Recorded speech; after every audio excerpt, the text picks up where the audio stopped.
Welcome to our garden here in September.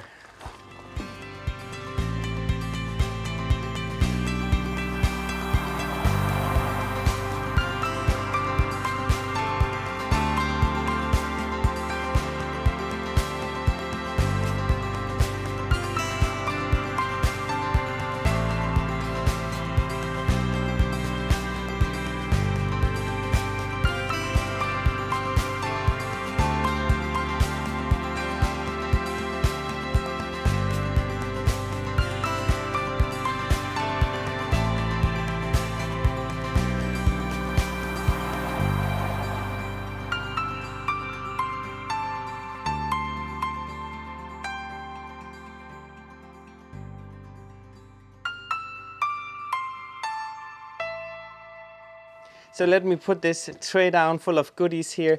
It's seedlings from perennials and also perennials that I've divided. Here in September is actually a really good time to do that because they will kind of just go to sleep and be ready for the winter. So I'll leave that here because I want to show you what is still flowering here in September in our garden, but also what's starting to flower now. So what we did early on, actually we sowed some of these zinnias here, and those have just really done a great job, and they are flowering for months on and kind of taking over. What we do here, we have planted them in between the perennials. Some of them are finished, so they really give a pop of color, and we have had a bunch of butterflies who really just make a really great show here. We have our wallflower also that we kind of trimmed back here, took all the finished flowers away, and now it's coming with a second flower show here. It's really, we love these different colors. That's one of your favorites. It is my absolute, of all the wallflowers, this one's my favorite. That's a nice one, right? And I love the way, just talking about also the wooden platform we did early in the spring, how some of them we let the perennials and the summer flowers just kind of cascade over this one, so it just soften up the look here, but we really love the platform we did here early on in the spring. Here another group, we kind of like repeated some of them.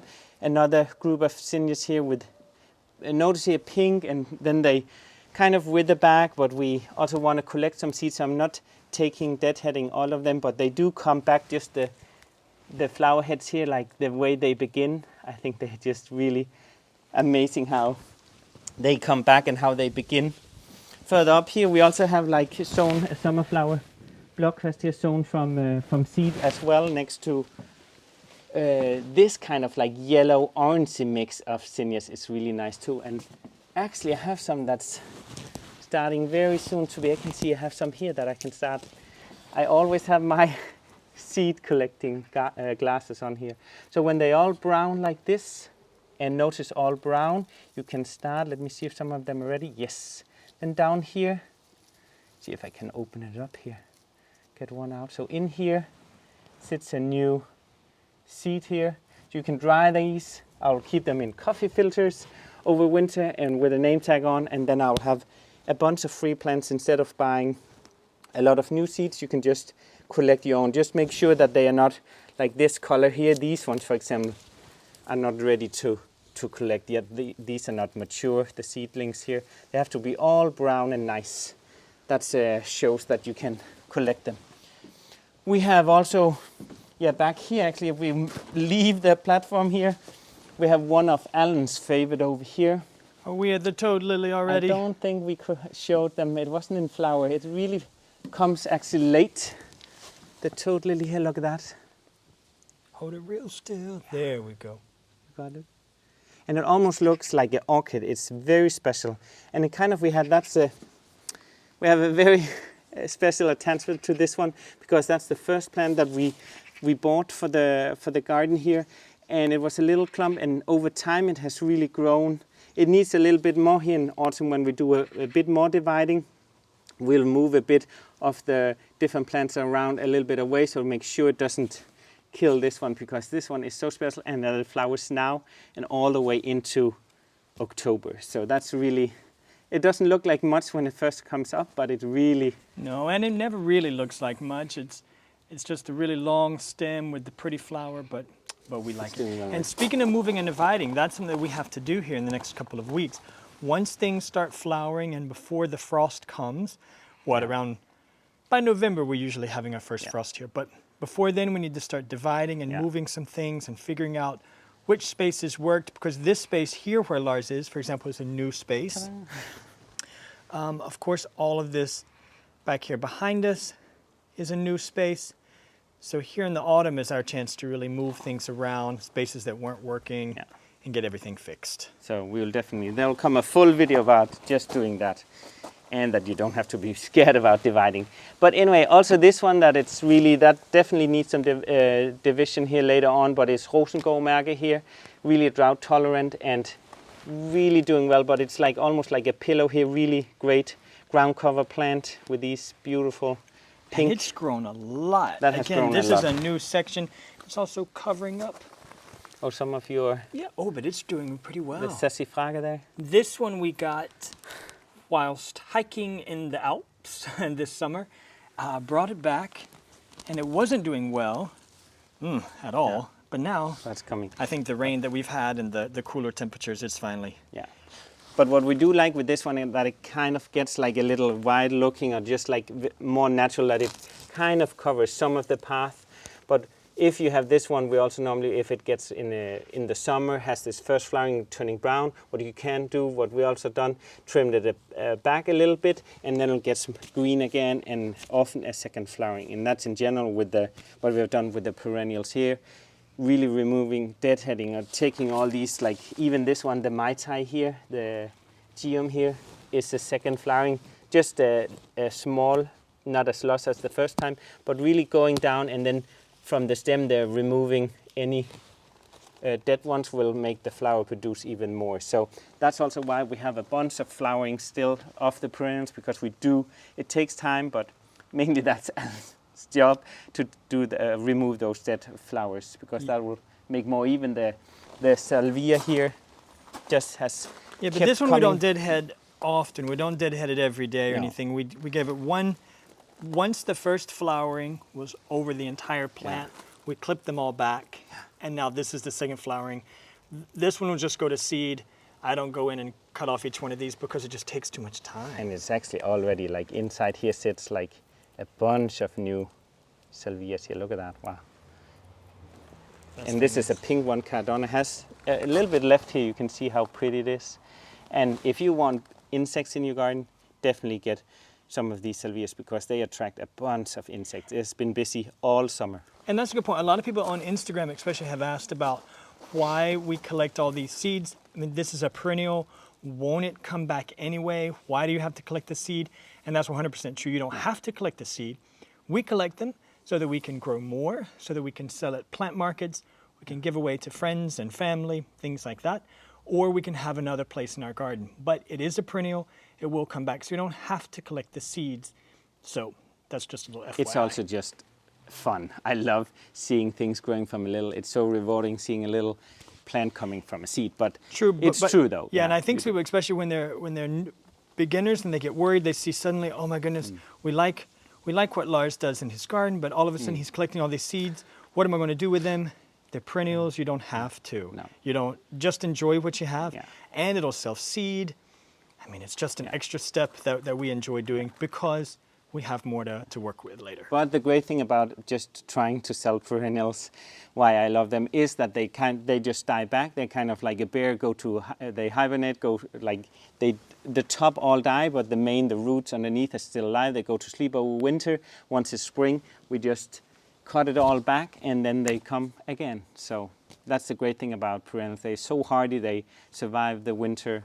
So that's why I love perennials. Thank you, Lars. Yeah, anyway. But also the tepepilowurt here is also, that actually needs to get divided, because it's really grown over the past. Every year I cut them back. And under here, if you see, they're just like a bunch of, see, it creates new roots under here. So you could just snip it off here and place it somewhere else in the garden here. So that's grown a lot. And we also don't mind, because you can see we have the path. We don't want it to look too rigid and too controlled. I mean, it does in the early spring when the tulips are here. The path is really stark and the stones are really straight. But by this time of year, everything has its chance to grow a little bit wilder. Haha, I found something you didn't deadhead, the marigolds here. No, these are not my favorites. No, I know. I just But kind it of gives leave a them. pop of color, yeah. That reminds you of your childhood. You grew a marigold for your Mother's Day, right? Yeah, in kindergarten, that was what we would grow and then get to take it home. That's true. My grandmother has it as well. Yeah. But They're talking- really pretty. They're just not my favorite. No.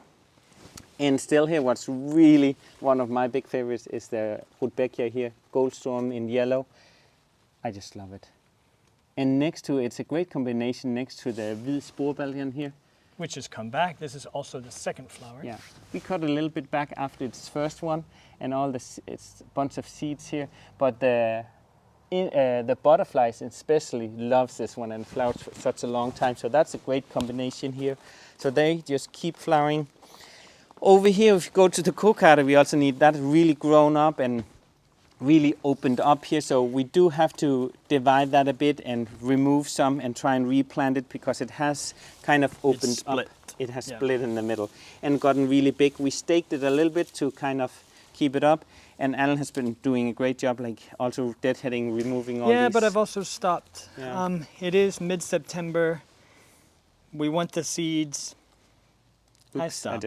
But this Oh, one you can is tell also- I stopped. Look, there's, Yeah. and some people have asked, how do you know when to stop? And one person, bless their heart, I think they thought that if they kept deadheading, the flower would keep flowering, straight through February and stuff here in Denmark, and that won't happen. The flower will reach, the end of its life cycle. So if you want to know when, I could keep going with this, but see, there's some new flowers coming. What I would do is I would do it until I stop seeing the new flowers coming. And when I don't see them around the area, then I would know to stop deadheading. But I'm stopping now just because the rains are coming here in the autumn and we want to collect the seeds, and I've been doing it all summer. Me and the flowers want a break. This one we actually, if we move to the Bampton, Verbena Bampton, the perennial here, we trimmed it a bit down. He took all because it had created seeds, and you can also let it self-sow, but it's also nice to have some in more like controlled areas up in a pot. And so I took some, especially also because it is a great self-sower, and in the path here it's not so easy to get away, but you can dig them up and plant somewhere else. But this has also flowered, and just the foliage itself is really pretty, I think. And the Stouter Solsikke is still flowering really crazy, and that one is a big one that really spread a lot, so that needs to be dug up and moved somewhere else because that's really taken out. This is one we've talked a lot about. So Lars and I have talked a lot about this. Something has to be done with this. Yeah. It's like the garden is suddenly sponsored by this guy. He's huge. Oh, yeah. The bees are crazy, in love with it, but whew. And if you turn around to the middle flower bed, that's also still really going well. The 9 bark here has a good height now. We talk about maybe pruning it a little bit in the top here, but otherwise it's really great foliage now, and because it has all these stages like white flowers, then it gets red berries, and now just the foliage stays for a very long time. But overall, this is still flowering. We have some of the same groups of the Rudbeckia here. We have Hjortetrøst here that are also great for insects. A very tall variety, really pretty as well. So one that just started to flower now is the storm hat. It reminds me a little bit of the delphiniums. It's highly poisoned, so if you do have kids, you need to really think about, do you have it? Our kid is, Malachi is 12 now, so it's been in the back. It's kind of spreading, so also need to divide that a bit. Always use gloves. You can also sow it from seed. So you could have it, we have it in the back. But a lot of perennials is actually in one or another way poisonous, but do be aware of that one is very poisonous. But it's a great combination here because it started just now to flower and all the way into October. That gives a really, they are all starting now this big clump here to have a great color. And it's a great combination next to the white Anemone here. I really like they flower for a very long time as well. And I actually just want to take you a little bit up and show you. We still have a bunch that's actually flowering here, but take you up to an area up here that and I'll make sure to link the video so you know what kind we did. But like a corn up here that we weren't really happy with. So we actually just dug up some of them, like we had some delphiniums that was way too tall. So we rearranged this one because we knew some rain was coming. So this is a totally new area here. So it looks a little bit, you can see dirt. Normally you can't see dirt because then you get a bunch of weeds. But this one will just really settle in nicely. So we really can't wait to see the result of this little area up here because this works much better now.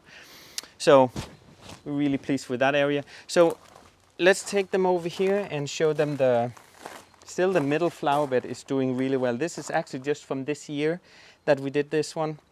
We got the tree early on from a tree company and really great height. And we'll have some autumn foliage in nice color, so we can't wait for that. And we'll have pink flowers in the spring. Birds have already been sitting in it, so we really like it. Has some height already.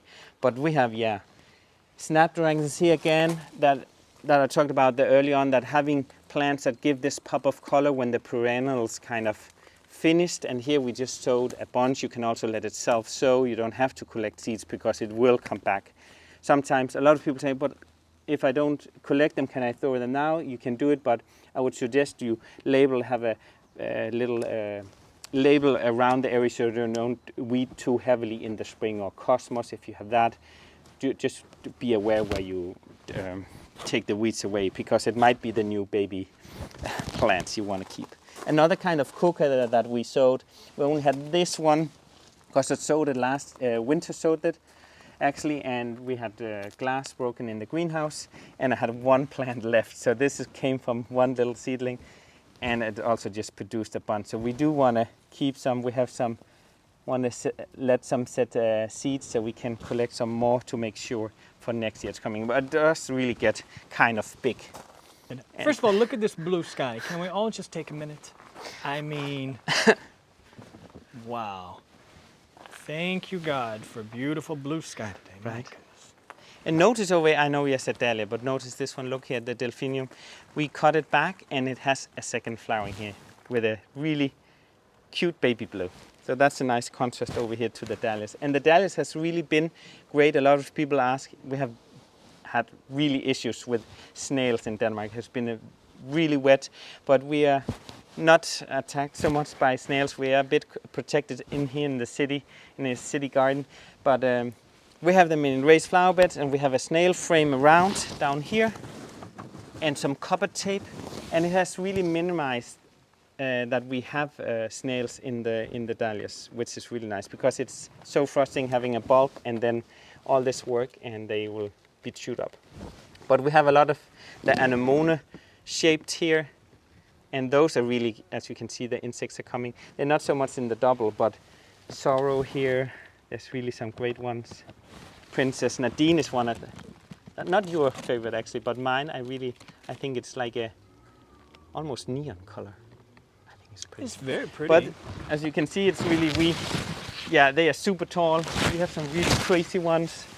That's really with a... You're trying to peek through the dahlias. Yeah, right. But look, just to give it, like, they are taller than me. What we did, a lot of people, oh no, over here, also there's some really crazy ones. Oh, you can't see it almost.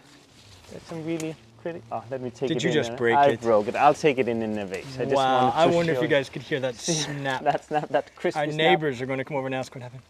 Oh, that's wow. very nice. Right. So there's a bunch of, and really, like, I sometimes forget to collect them in, but the more you pick, the more they just produce. They're just really pretty. So they're really doing well. We've emptied all the compost in it in the spring, added some rich soil. Otherwise, we haven't used any fertilizer. No, and yeah, so basically the flower beds are filled with junk, sticks and leaves and compost that we make ourselves, so it's not probably the right way to make compost, but it's come from our compost bin. And then we use I think it's called a grow bag. It's like the bag that you buy that you grow tomatoes and cucumbers with in your greenhouse. That's what we put on top because those are super duper cheap.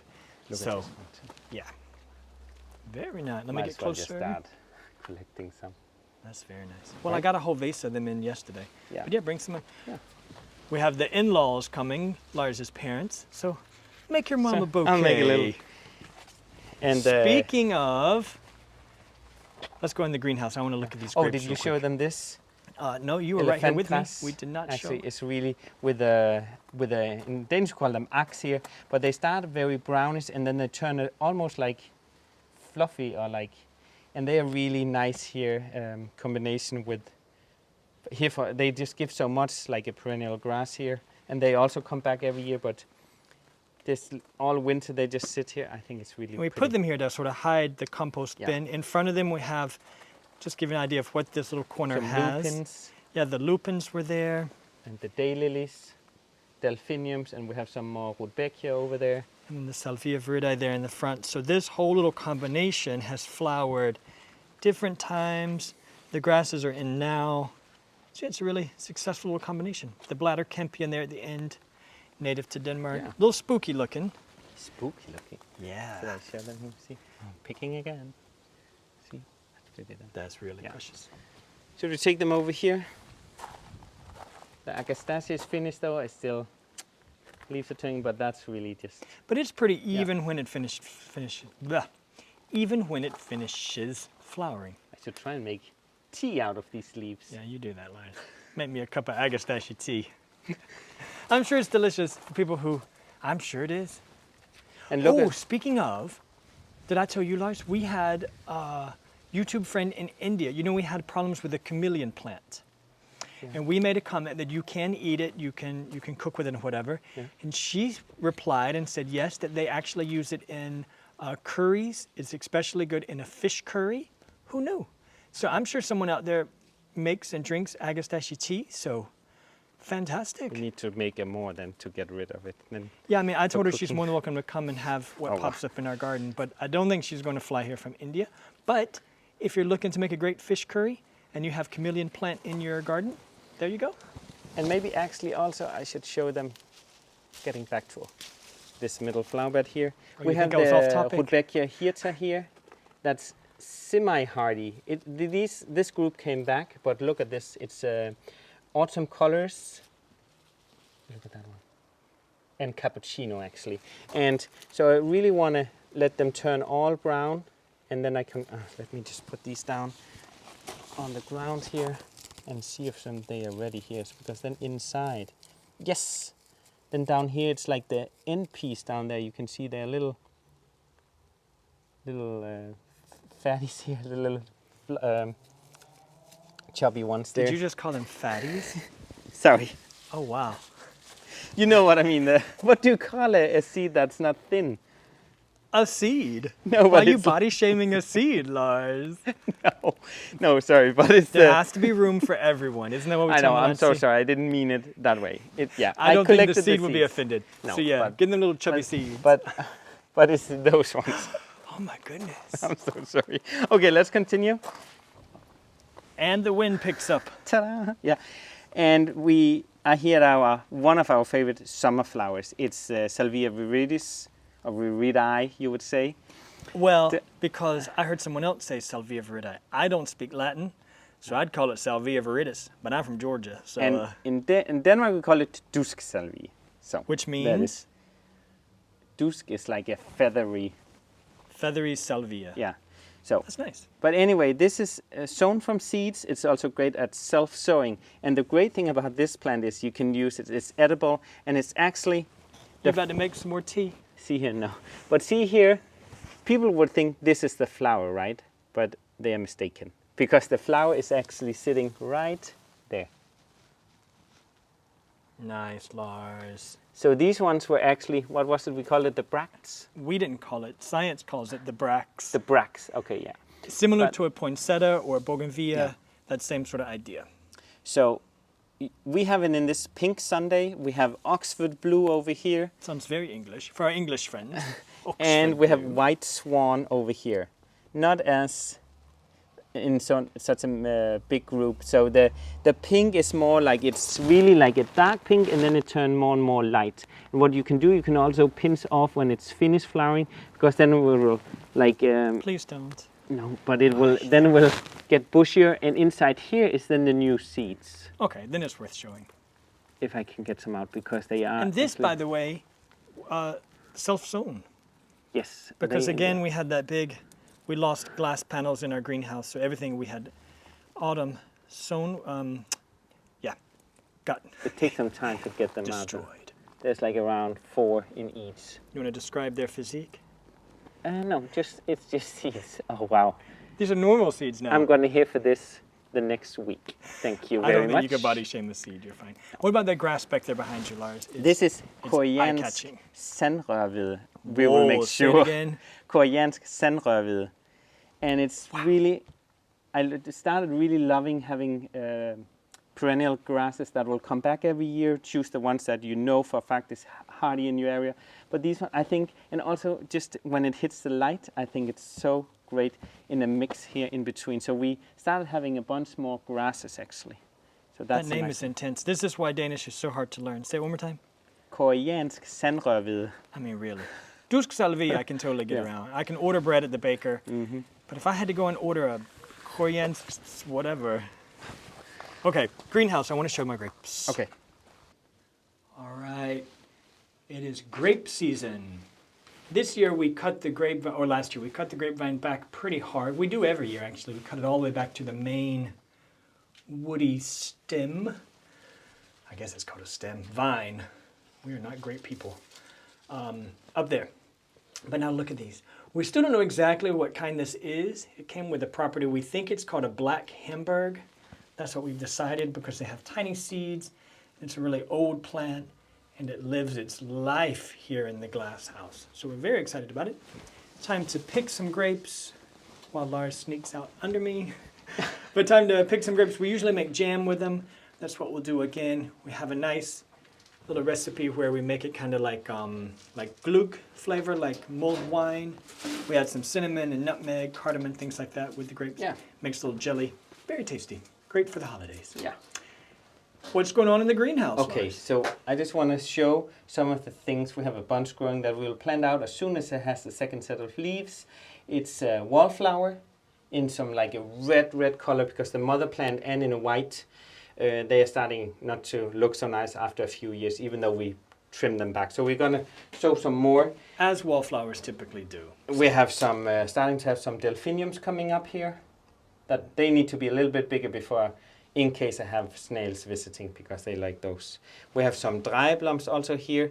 And notice I have them in a bigger pot, because then they can, I skip a step instead of doing like over here. I have white digitalis here that actually needs to be repotted, one plant in each. So I skip that step if I kind of like here also, these ones actually have to go this weekend out. We have some yellow hollyhocks, and also when they start showing the roots down here at sign, I can let them out. And they already have some second, third set of leaves. So I skipped that step by just putting them right in here, and I put the date on because then it's fun to see. That was grown 29th of July. So they actually... Today is September 14th. 14th. Yesterday was Friday the 13th. Yes. Yeah. So all these actually can go out very quickly. So we have a bunch of things growing in here. We also have our fiddle leaf fig. This, we were talking about this before. If a houseplant isn't working, we give it one chance out here.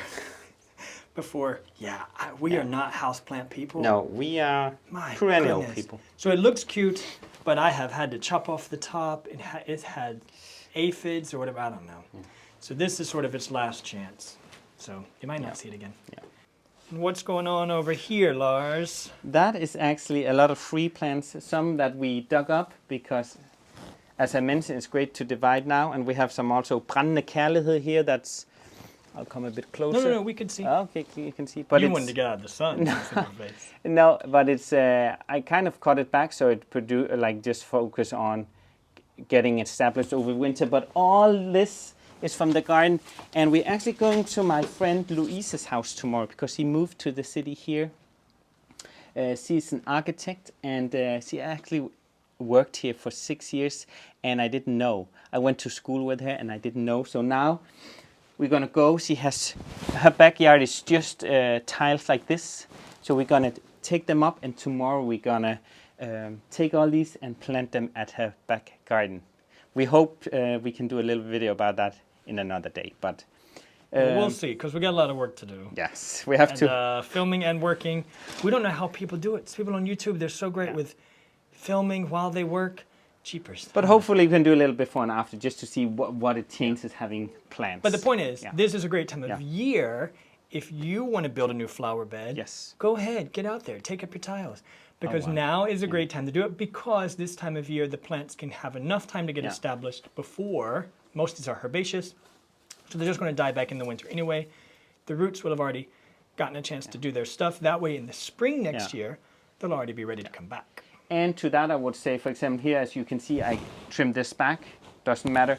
And this one I would also, when you plant it, because it has the roots, I would cut it back because you don't want it to focus on keep on flowering and it's going to wither anyway. So I would just cut it back and leave it maybe a little bit on so you know what it is, so you don't accidentally cut it back. Or, Especially next spring, yeah. But it's easier to transport when they're a little bit taller right now. Because some of those perennials do look, when they have the second set of leaves, you can kind of see, okay, it looks like the mother plant. So, so it's a great time to, do We that. also have that box of seedlings up there from the front that we found. So she's going to have a very nice garden. And we're going to force her to have a garden exactly like ours.